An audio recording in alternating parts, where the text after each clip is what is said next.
Zimbabwe is home to the country's first and only elephant nursery, where orphaned calves are given a second chance at life. The goal, to return them to the wild.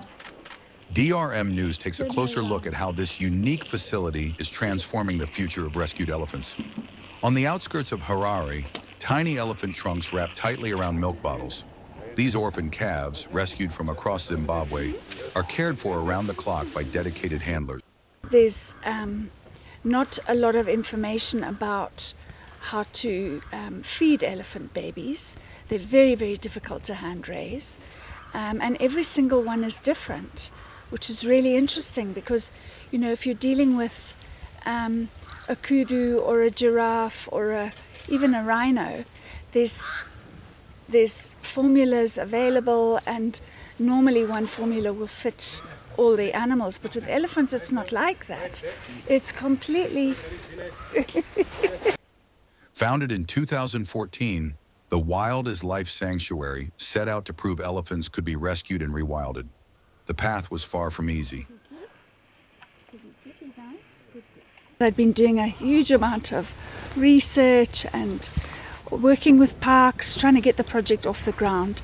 And it was a fairly new concept. People didn't really believe that elephants could be rescued and rewilded. And I was very insistent that we rewild these ellies, that we don't, you know, keep them in captivity. Captivity is not great for elephant. The calves often arrive at the nursery after being separated from their herds through poaching, accidents, or human-wildlife conflict. Here they are given a chance not just to survive, but to return to the forests of northern Zimbabwe. You know, elephants live they live difficult lives. They're persecuted in many ways. And I wanted to try and highlight that within Zimbabwe to just create awareness and just get people to really care.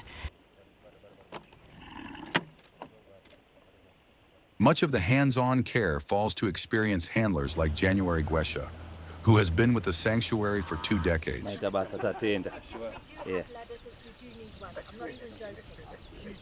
As an elephant carrier, my daily routine is, when I came in early in the morning, I do look after each and every animal, of which, is there any animal is sick?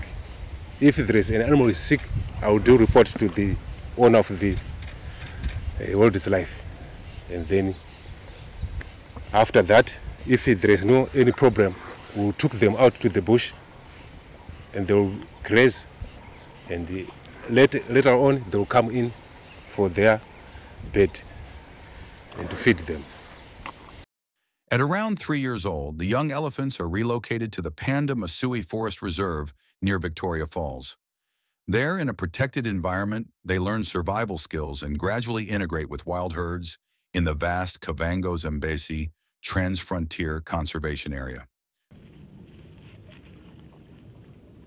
Since the establishment of this facility, which also happens to be Zimbabwe's first ever elephant rescue and rewilding facility, we've managed to rescue over 50 elephants, and as IFAW we are proud to be part of this achievement. To date, 56 orphaned elephants have passed through the nursery, with more than a dozen now living fully wild. Many wear tracking collars, allowing conservationists to monitor their journeys as they take their place once more in the wild herds of Africa. From bottles of milk in Harare to the forests of Victoria Falls, these elephants embody the possibility of a second chance. A story of resilience, care, and hope, helping Zimbabwe's elephants walk wild again.